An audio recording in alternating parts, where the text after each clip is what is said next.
I never thought my life would end like this, in silence, with a suitcase on my lap and my heart shattered into 1,000 pieces, riding in the back seat of my son's car, heading to a place I'll probably never return from. They told me it was for my own good, that they needed their space, that I couldn't stay at home anymore because it was too much for them. But I know what it means. I'm in the way, another burden, something that no longer fits, something that bothers them. If it were up to me, you would have been there months ago, Victoria said from the passenger seat, not bothering to turn her head towards me. Her voice was like a stone thrown with rage, with disgust. My daughter-in-law never liked me. She never hid it, and yet every word she spoke still hurt, as if it were the first time. My son Michael kept his hands firm on the steering wheel. He said nothing. His silence was even more deafening, because he was my little boy, the one who swore he would never leave me alone. And now he couldn't even meet my gaze in the rearview mirror. I just pressed my lips together. I wasn't going to cry. Not in front of them. I wouldn't give them that victory. I stroked the rough fabric of the suitcase on my lap. That suitcase has more history than this house they bought together. That suitcase was with me when I crossed the country to give my children a better future, when I buried my husband, when I moved for the last time. And now, it will be the silent companion of my exile. As the car moved forward, the streets seemed to stretch out as if they knew the fate that awaited me. Outside, people walked by normally, oblivious to my tragedy. I wondered if anyone else had gone through the same thing, if other mothers were also discarded like a plant that no longer blooms. The place has gardens, Victoria added in a cold voice. And activities. It's not like we're abandoning you.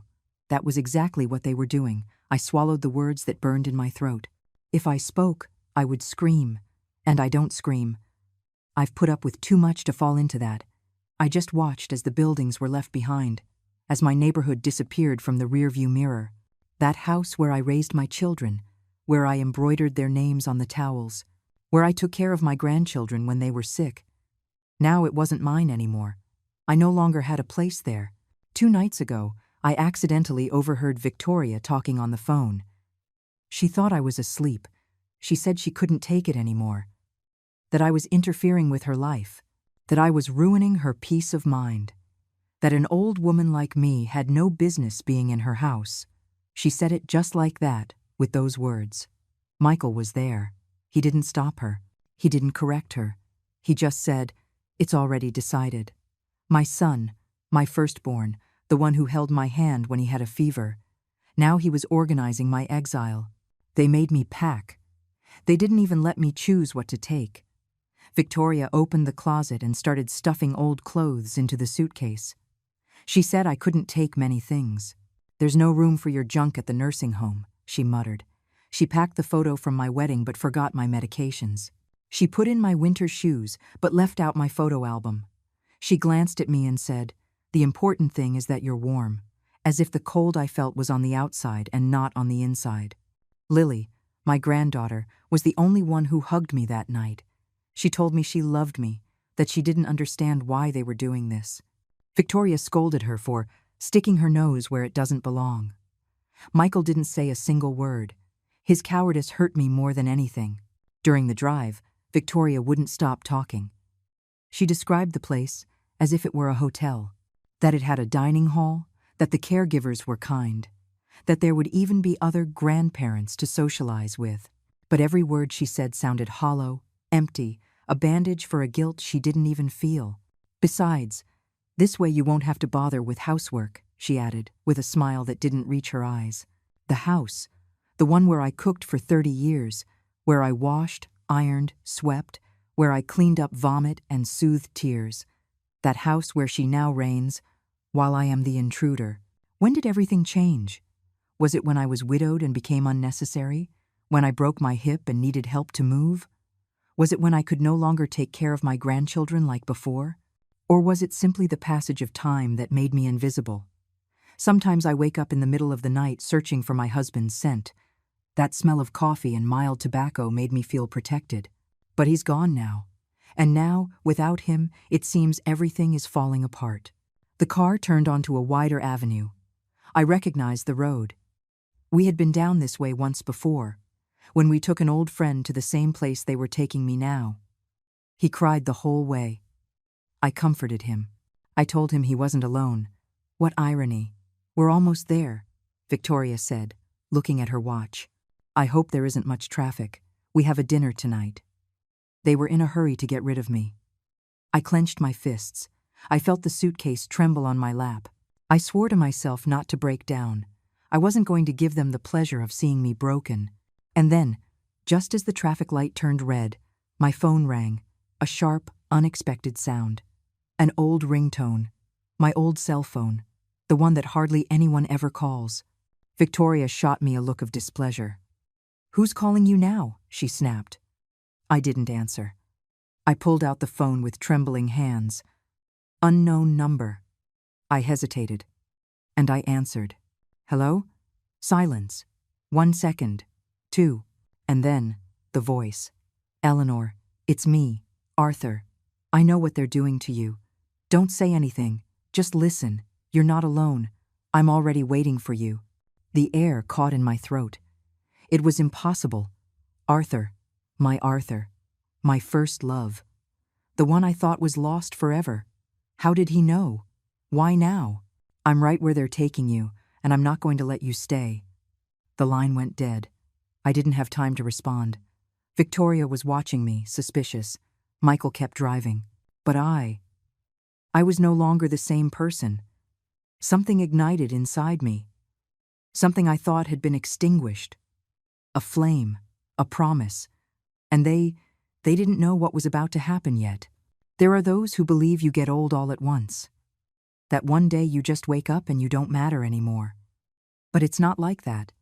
Abandonment comes slowly, like a rain that starts with a single drop and ends up drowning everything.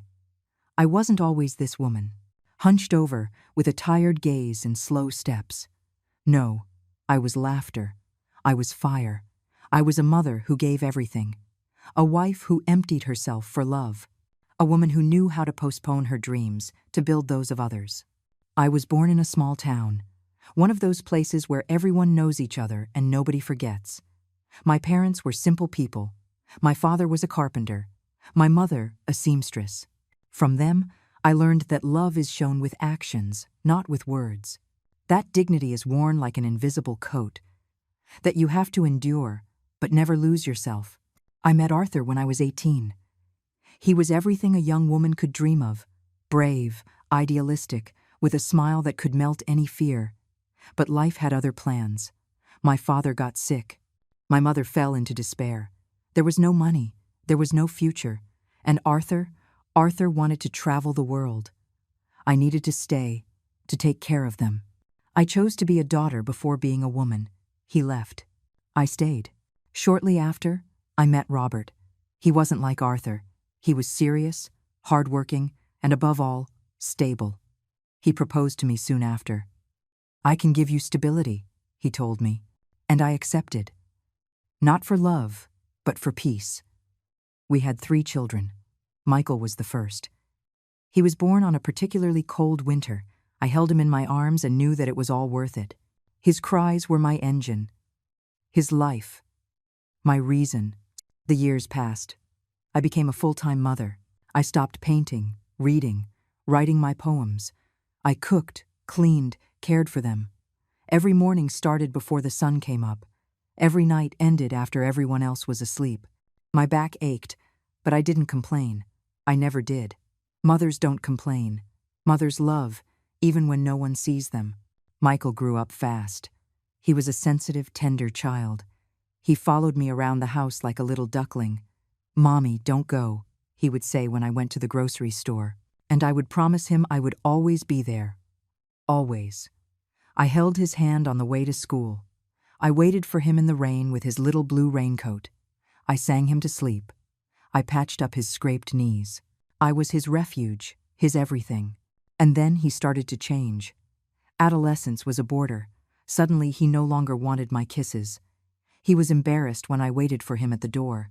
He started speaking in a clipped tone, locking himself in his room, challenging his father. I tried to understand him. "It's his age," Robert would say. But it hurt me, because every time he pushed me away, I felt like a piece of my soul was being torn out. Michael went to college. He became a lawyer, the first in the family to achieve that. I was so proud. I cried on his graduation day, and he gave me a quick, hurried hug, as if so much affection bothered him. But I let it go. I always did. It was at a family gathering that he met Victoria. Victoria. Her smile was like porcelain. Perfect. Her gaze, sharp. From the very first day, I noticed something about her. A kind of contempt disguised as politeness. She spoke to me as if I were a maid. She corrected me in public. She referred to me in the third person when talking to Michael. Your mother shouldn't have an opinion on this. Your mother always dramatizes everything. At first, Michael defended me. He told me I was exaggerating, that it was just her way. But I saw beyond that. I saw how she judged me, how my presence annoyed her, how she came between my son and me. Every conversation with her was a minefield. One night, while we were having dinner, Victoria dropped a comment as if in passing. When we get married, we'll need the guest room for a home office. The guest room was my room. It was clear she didn't want me around. And Michael just smiled. After they got married, everything accelerated. I went to live on my own for a while. I was still working, babysitting, but the loneliness was heavy. So, when I fell down the stairs and broke my hip, Michael insisted I come live with them. This way we can take care of you, he said. But it wasn't care that I found. It was surveillance, criticism, conditions. Victoria imposed rules. Don't go into the kitchen without letting us know. Don't interrupt when we have guests over. Don't give the kids candy. Don't spoil them so much. You're ruining them. I became a shadow, a nuisance in a cotton housecoat. Still, I kept cooking. I made them their favorite dishes. I washed their clothes. I cared for my grandchildren with love, even when Victoria forbade it, because that was my instinct, to give, even when it hurt. Even when no one was grateful. One day, I heard Michael arguing with Victoria. She was demanding that they take me to a nursing home, that it was time, that her life was stagnant, that she couldn't keep living with an old woman who judges everything. And he didn't say no, he just asked for a little more time. The next week he started bringing home brochures, assisted living facilities, just in case, he'd say, but his eyes avoided mine. I knew he had already decided. Then Christmas came. I cooked all day. I made rolls, turkey, stuffing, eggnog. I set the table with care. I put on the sweater my granddaughter Lily gave me. I waited. And when they arrived, they didn't even look at me. Victoria inspected the table and said, "Too much fat. This isn't healthy for the children." Michael said nothing. That night, while they made a toast, I sat alone in the kitchen, and I cried for the first time in years. Not because of what they said, but because of what they didn't say. Because I was no longer a part of it.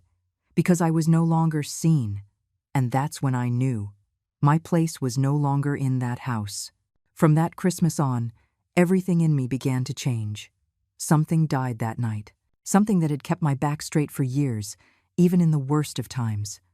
I woke up every morning feeling like I was in the way at home, like an old piece of furniture that no one dares to throw away out of respect. But that gets in the way. Victoria didn't even pretend anymore. She ignored me deliberately. If I spoke, she would get up. If I entered the living room, she would leave. She told the children not to spend much time with me. Not to listen to me if I told them weird stories. Weird stories. That's what she called them. The tales I used to make up to help them sleep. The same ones that made Lily laugh when she was little. The same ones that filled Michael's childhood with magic. The days became monotonous, repetitive, painful. I walked through the house like a shadow. I heard laughter behind closed doors, footsteps that stopped when I passed by. My hands kept cooking, cleaning, looking after the grandchildren when Victoria went to the gym or to lunch with her friends. But it was as if I didn't exist. Sometimes I found myself wishing I would get sick, just so they would have to look at me, so they would be forced to see me. But life didn't even grant me that. My body, though tired, kept holding on. My thoughts, however, were beginning to turn darker. One day, Victoria organized an important dinner. Some of Michael's business partners were coming over. She asked me in her icy tone to please stay in my room. It's not personal, Eleanor. It's just, they're important people, and we need everything to look professional. Professional, as if my presence would tarnish her catalog. Perfect house. I locked myself in my room, of course, like a punished child. I heard the laughter from behind the door, the toasts, the quick footsteps. And me, alone, in my floral housecoat with a cup of cold tea. That night, I wrote in my journal, something I hadn't done in a long time. I'm becoming invisible, I noted. Every day I see myself less in their eyes. Every word they don't say to me erases me a little more. Victoria started leaving clues. She left brochures on the kitchen counter with names of residences. Recreational activities for senior citizens, they said. One day, she even brought an empty cardboard box and left it in my room. For when you want to start packing, no rush, of course, she said with a tense smile. Michael seemed absent. He didn't hug me like he used to. He didn't ask how I was feeling. He would just greet me from a distance, with a hurried, "Hi, Mom," before going up to his office to work. When I tried to talk to him, he would get distracted by his phone. "We'll talk later, Mom. I'm swamped with 1,000 things." One afternoon, Lily came looking for her school backpack. She came into my room without knocking, like she used to when she was younger. She hugged me without saying a word. I felt that something in her was broken too. She confessed that she didn't like how they were treating me, that she had heard Victoria say that it was time to get rid of Grandma. She asked me not to leave, to wait for her, that she was going to do something. But I asked her not to intervene. I didn't want her to get hurt because of me. Days later, Victoria announced to me bluntly that she had already spoken with a residence. A very nice place, with a garden and activities. People your age, Eleanor. You could make friends, take up your hobbies again. The way she said it, as if she were doing me a favor, as if she were freeing me. But in her eyes, there was relief, not compassion. Michael didn't look at me when he confirmed it. He said it was better for everyone, that I deserved to be in a place where they would take care of me, where I would be okay. He said it as if he were sending me to a spa, not a nursing home. I felt my soul drop to the floor. That night I packed, not because I wanted to, but because I understood that fighting was useless. I sat on the bed, with the open suitcase in front of me. Every piece of clothing I folded was a tear held back. I packed my favorite shawl, a couple of books, photos of my children when they still hugged me without shame, and an old notebook where I used to write my thoughts. I had forgotten about it. It was at the back of the drawer. I opened it, and there it was, a letter from Lily, written in crayons when she was 6 years old. "Grandma, I love you to the sky and beyond."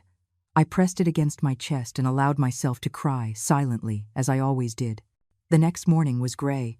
Michael offered to drive me. Victoria stayed home. He helped me put the suitcase in the car, without even an "I'm sorry." I sat in the passenger seat, my hands clasped on my knees. The drive was long, or maybe it was short. I don't remember. I just know that Michael didn't talk. His eyes were fixed on the road, and I looked at the scenery, wondering how we had gotten to this point. When had I stopped being his mom and become a burden? Suddenly my phone rang. It was an unknown number. I hesitated to answer, but something in my chest told me to do it. "Grandma, it's me, Lily. Don't go to the nursing home. Wait for me. I need you. Don't let them take you, please." Her voice was trembling. She was crying. My heart stopped. "I'm on my way," she said, and hung up. I was paralyzed. Michael glanced at me, frowning. "Who was that?" he asked. "No one," I replied, but my mind was no longer there. Something had changed. Lily, my granddaughter, my little one, had called me. Because she needed me. We arrived at the home. It was a large building, with gray walls and a manicured garden. Michael parked the car, sighed, and got out. He opened my door and took my suitcase. "Let's go, Mom." We walked towards the entrance. My body was shaking. My feet felt like lead. Every step was a farewell. And then, as we crossed the main gate, I saw her. There she was, Lily, standing in front of the door, with red eyes and a firm voice. "She's not going in there. She's coming with me." The silence became thick. Michael looked at her in bewilderment. "Lily, this is not your business." "Yes, it is," she interrupted him. "She raised me. She taught me to read. She comforted me when you and Mom were yelling at each other. She took care of me when I had a fever. She told me stories when I couldn't sleep. She's my grandmother, and I'm not going to let you lock her up as if she's a burden." I couldn't speak. I just cried in silence, as I always did. But inside something was waking up. And then, I knew. This wasn't over yet. I wouldn't give up without a fight. From the moment Lily appeared at the door of the nursing home, I felt a wave of mixed emotions rush through my body and soul with a force I hadn't experienced in years. Her determined figure, her intense eyes, and that unwavering voice made me feel that, for the first time in a long time, someone genuinely cared about me. I wasn't the forgotten, broken old woman they thought I was, the woman who had nothing left to contribute. Lily arrived like an unstoppable storm, ready to break through years of silence, contempt, and humiliation. Michael, my son, looked at me with that mix of guilt and annoyance I had learned to interpret as disguised indifference. He tried to push Lily aside with a brusque gesture, but she didn't budge an inch. The tension was palpable. I didn't know if he was more afraid of the truth she brought or of the reaction of his wife, the relentless Victoria, who waited in the wings like a dark shadow, ready to devour any attempt at resistance. Lily, fearless, reminded them that I was not a burden, that I had been the woman who raised them, who had stayed up nights for them, who had sacrificed my dreams so they could have theirs. The director of the home finally appeared, a woman with an impassive face, with that characteristic coldness of someone who has learned to disconnect emotionally to survive in a place full of sadness and abandonment. Seeing Lily, her expression changed slightly, as if she recognized a threat in her. But Lily wasn't playing games. With a firm voice, she requested an immediate meeting to discuss my situation. The director agreed but made it clear that time was limited and she would not tolerate a scene. We were led to a small, cold, impersonal room that seemed designed to make anyone feel small and vulnerable. Lily began to speak without pause, with a passion you could almost touch. She told my story, my struggle, my sleepless nights caring for Michael as a child, the years of working tirelessly so no one in the family would go hungry or be in need, the times I put their needs above my own. She described how, despite everything, I had received nothing but indifference and contempt in my later years. As I listened to Lily's words, I felt something awaken inside me. It was as if a dim light had been switched on in the midst of a darkness I thought was eternal. I wasn't alone. Someone believed in me. Someone was willing to fight for my dignity.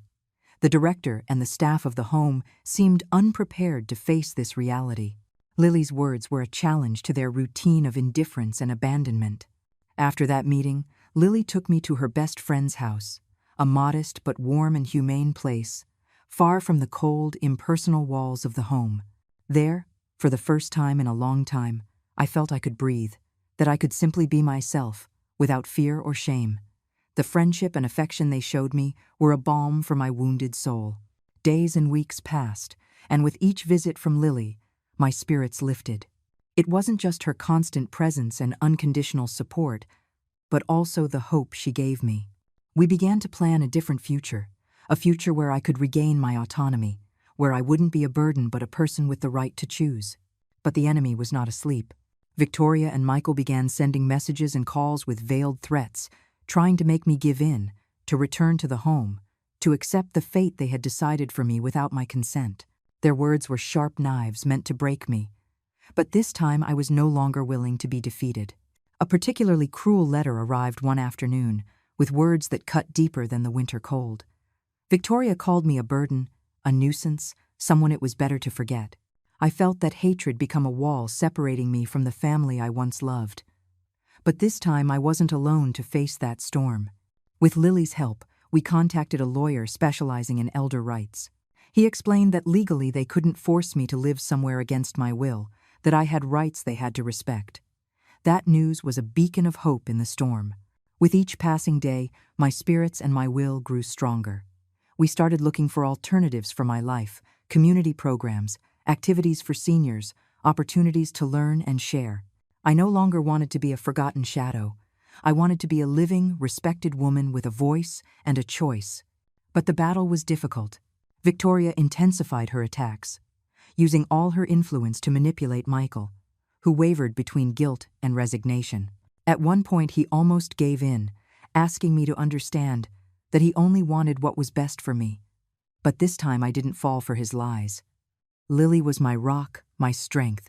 She reminded me every day that I deserved respect, that I was a valuable woman, that I was not a burden, but a person with a history and dignity. Her words were my armor against contempt. One day, Lily organized a family meeting. She invited everyone, including Victoria and Michael, intending to confront the truth and demand respect for me. The tension was unbearable. Repressed emotions erupted in every glance, in every held breath. When I entered the room, I saw them all there, some with tears in their eyes, others with hardened faces, but they all looked at me as if I were a ghost from the past. With a firm voice, though broken by emotion, I began to tell my story. I spoke of my years of sacrifice, of my unconditional love, of the injustice and contempt I had suffered. I told them I deserved respect, that I would not accept being treated like a disposable object, that my dignity was sacred. The silence that followed was heavy, uncomfortable, filled with regret and truth. Some cried, others looked down, and Lily squeezed my hand tightly, conveying the pride and love she felt for me. For the first time in a long time, I felt my voice was heard, that my story had a place. That night, I slept with a peace I hadn't felt in years. I knew the fight wasn't over, but now I had the strength to go on.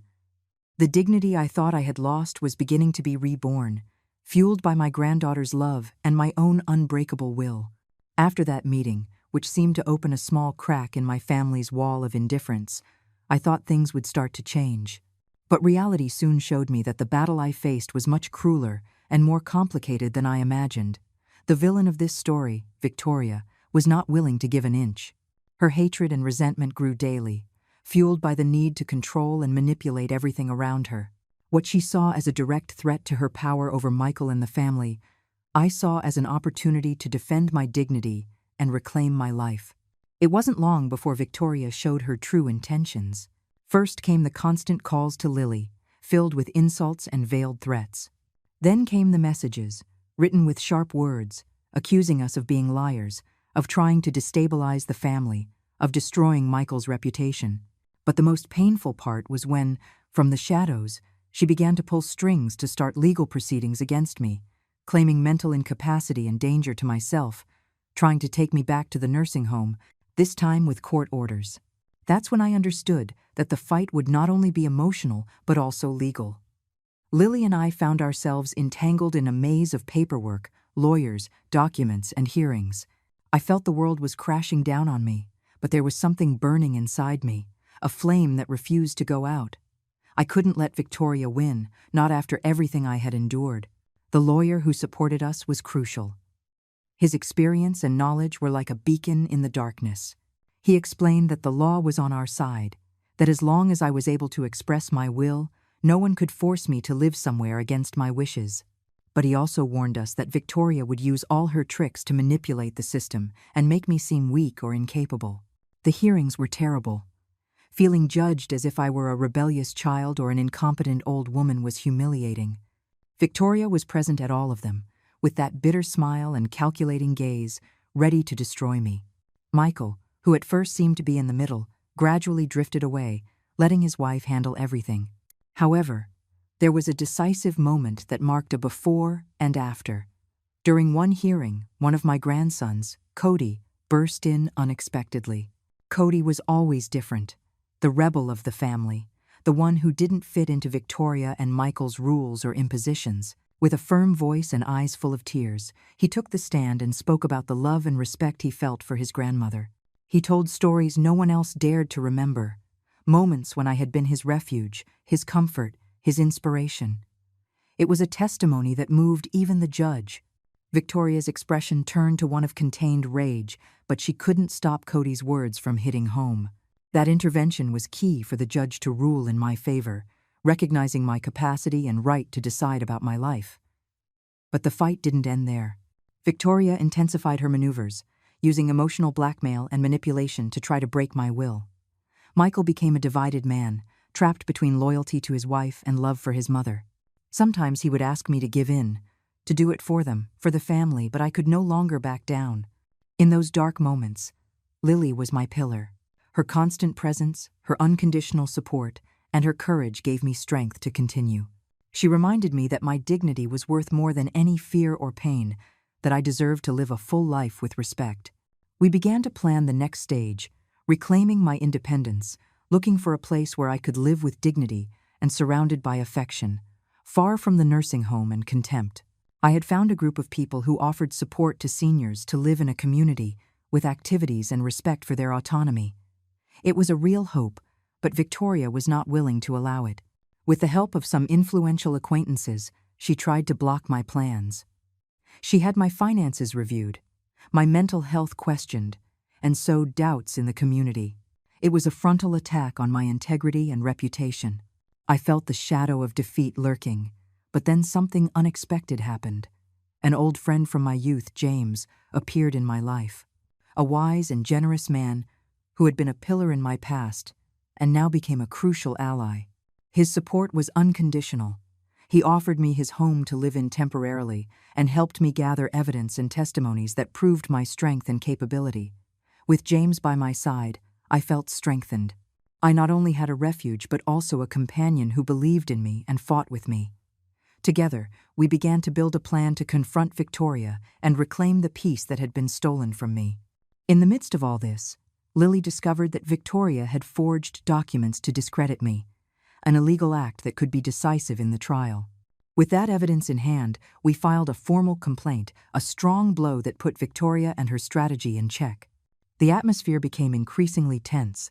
Victoria began to lose allies. Her web of lies started to unravel. Michael, confused and torn, began to question his own decisions. And I, despite the accumulated exhaustion and sadness, felt a new strength, a steely determination not to let hatred and cruelty win. Every day was a battle, but also a step towards freedom. Lily and James were my shields, my light in the darkness. My family was beginning to see in me something more than a vulnerable old woman. They saw a woman who fought bravely, who refused to disappear without being heard. The transformation that had begun months before was now visible. I was not just a survivor, but a warrior. My voice, once silenced, resonated strongly in the halls of power and in the hearts of those who knew me. And then, when everything seemed on the verge of collapse, the final hearing arrived, a crucial moment where truth and justice would face each other head-on. The weight of the years, of the wounds, of the struggle, rested in my hands. I knew it wouldn't be easy, but I also knew that, no matter what happened, I had already won something invaluable: my self-respect.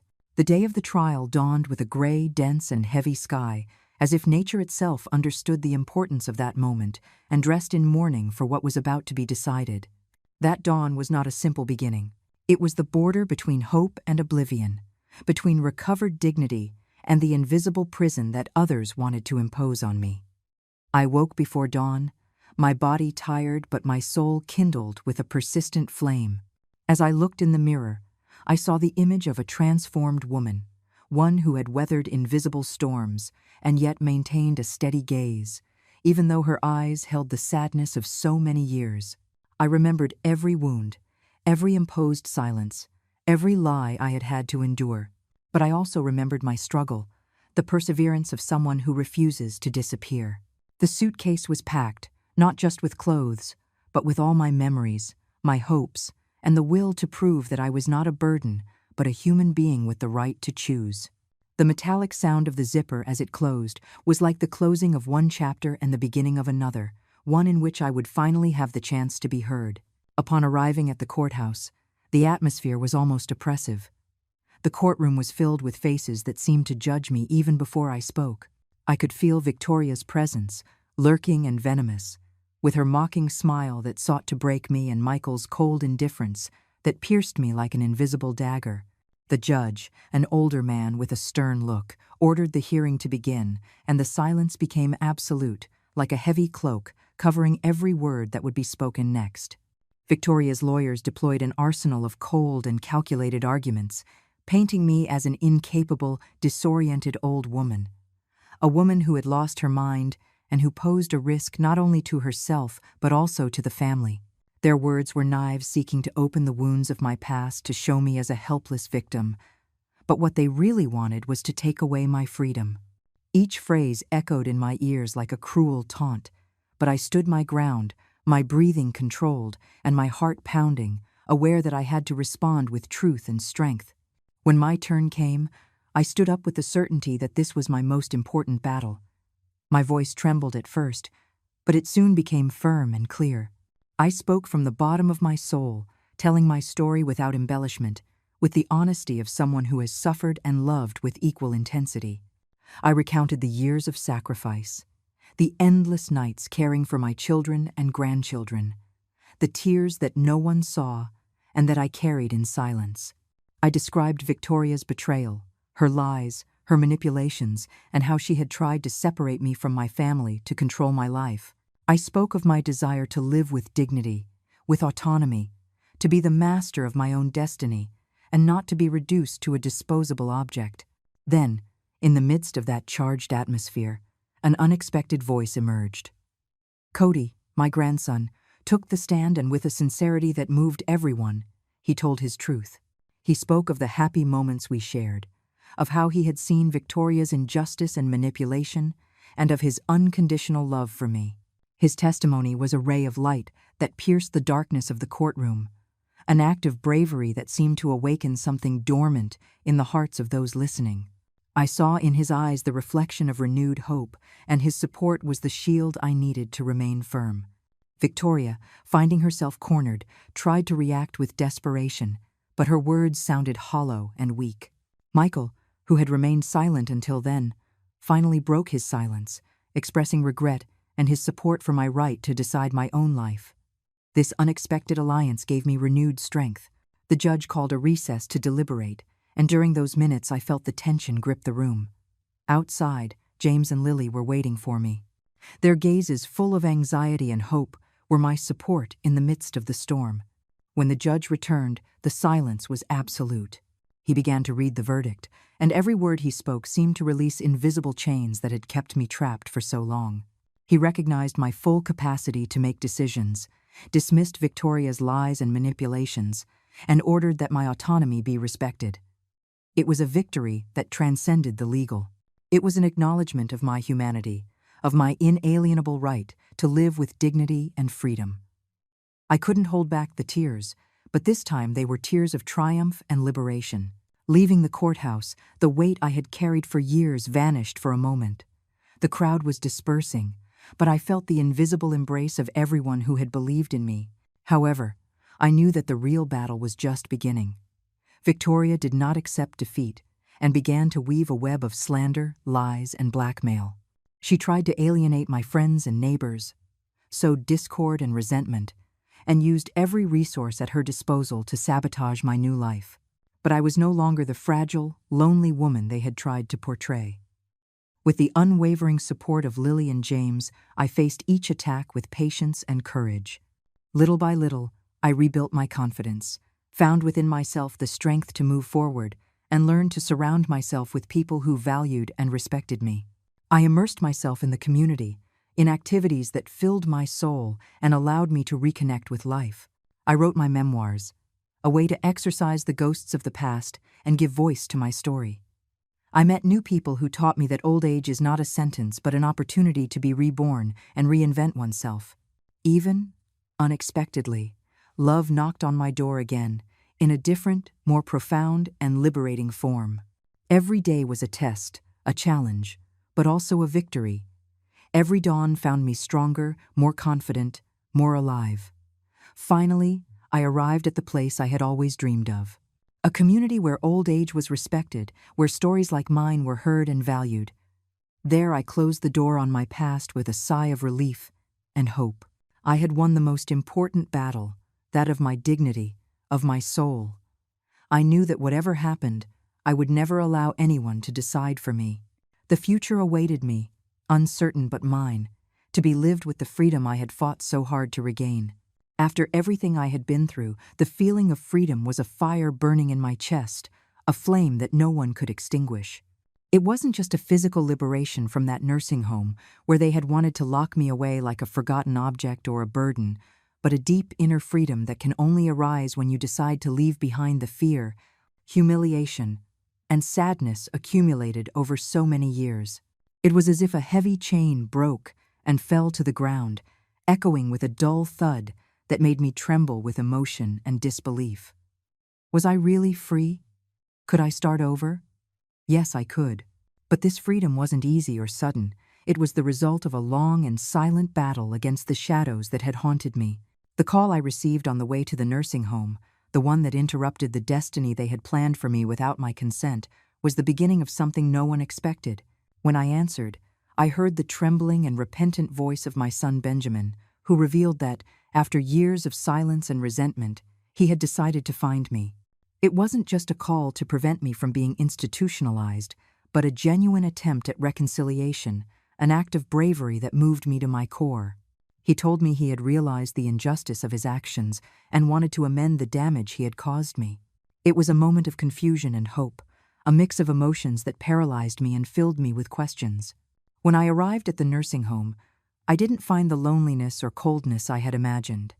Instead, I saw Benjamin waiting for me, his eyes full of tears and the expression of someone who has learned to value what they lost too late. That encounter, so unexpected and so longed for, was a turning point in my life.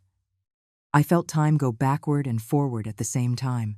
We looked at each other without words at first, with the weight of so many accumulated years between us. But in that heavy silence, there was also the promise of a new beginning. I could see in his eyes sincere regret and a genuine desire to rebuild what we had destroyed. The following days were a mix of reconciliation and reconstruction. Benjamin and I had long conversations in which we brought to light the open wounds, the painful silences, and the words that were never said. We acknowledged our failings, his mistakes and mine, but above all, we decided not to let the past define or separate us forever. It was a slow process, full of tears, confessions, and forgiveness. I learned that love, though wounded, can heal if nurtured with patience and honesty. The relationship I thought was lost forever began to rise from the ashes, and with it, a new hope that pushed me forward. But my story was not limited to that family reconciliation. The nursing home that I initially thought would be my prison transformed into a place of encounter, learning, and solidarity.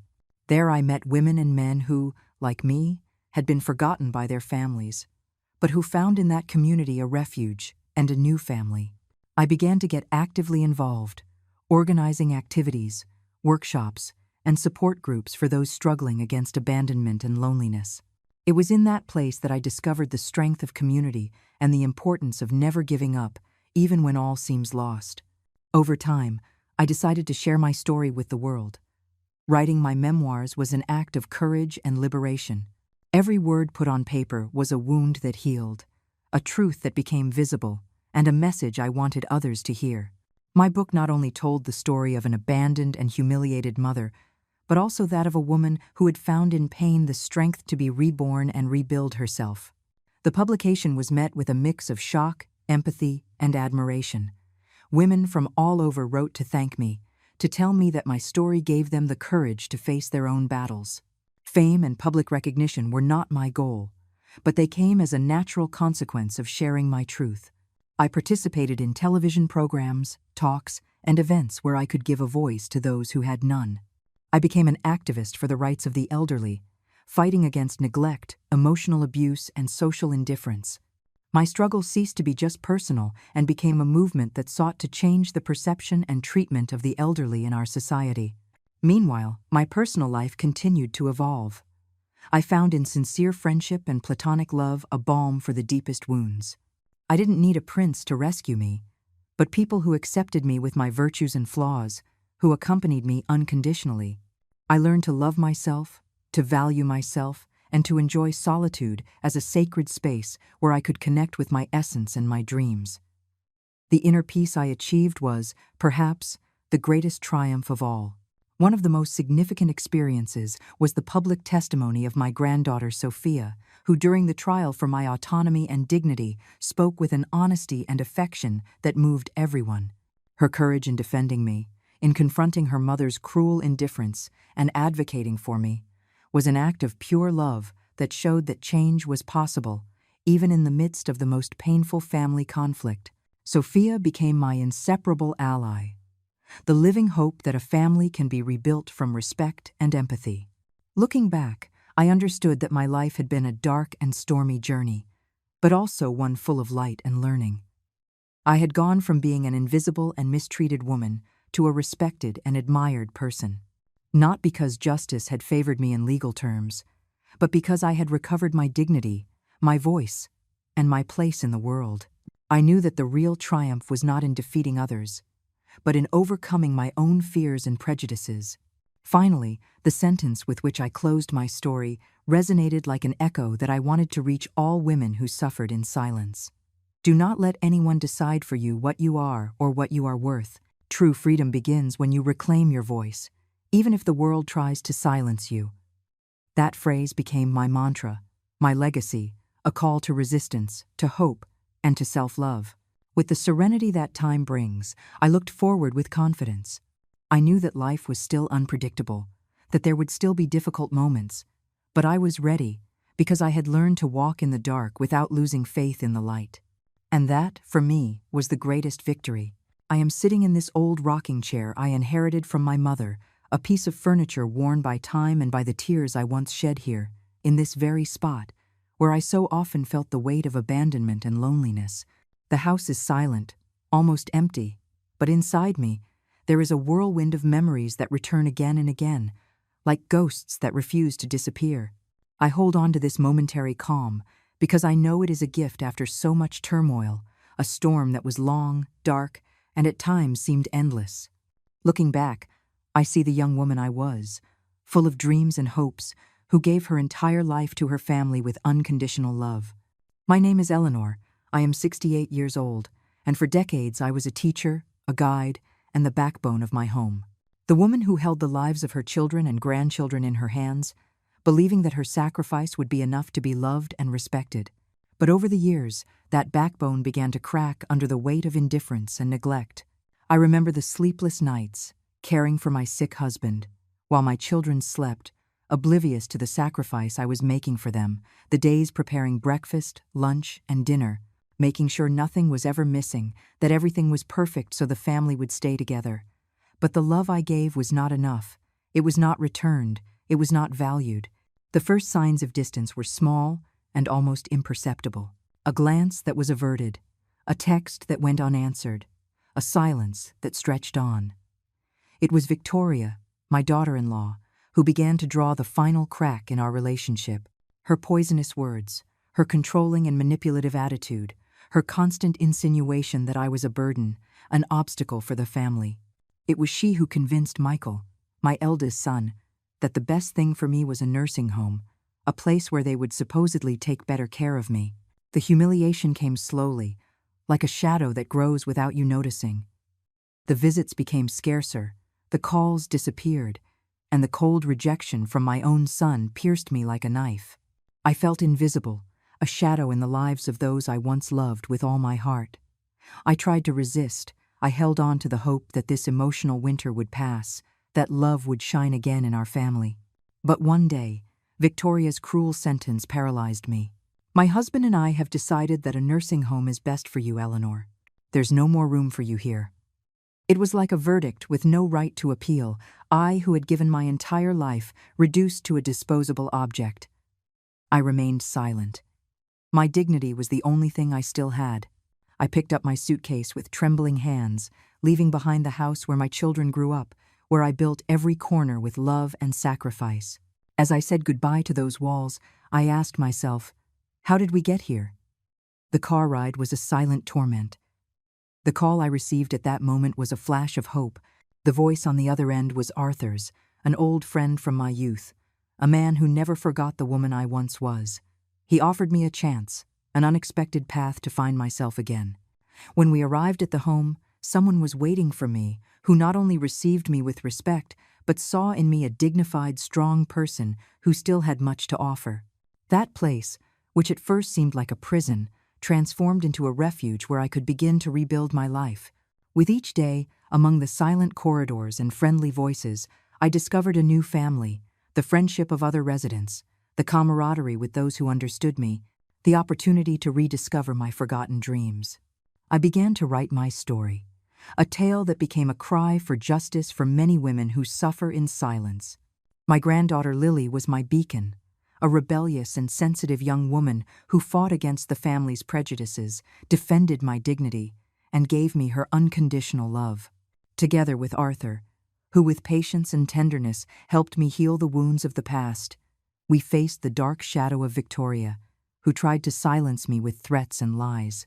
But the truth, as always, found its way. The trial was a hard battle, a field where I defended my right to life, to respect, and to love. Justice was served, though not without pain and sacrifice. But beyond the legal victory, I won something much more valuable: respect, true love, and a new family built on the foundation of honesty and sincere affection. Now, in this epilogue of my life, I write with an open heart. Every word is a declaration of strength and hope. I learned that freedom is not a physical place, but a state of the soul. That true family are those who choose you every day, not just blood ties. And that, even when darkness surrounds us, there is always a light to guide us. I wake up every morning with gratitude, aware of the path I have traveled and the legacy I want to leave. I want my story to be a beacon for all women who still feel the chill of abandonment, a proof that human dignity is invincible, and that, deep down, we all deserve love, respect, and a second chance to be happy. And so, with a firm but emotional voice, I conclude this chapter of my life with a sentence that has stayed with me ever since. No matter how deep the night, the dawn always comes for those who dare to fight. This is my truth, my legacy, and my invitation to all women to never stop believing in themselves and to never, ever give up.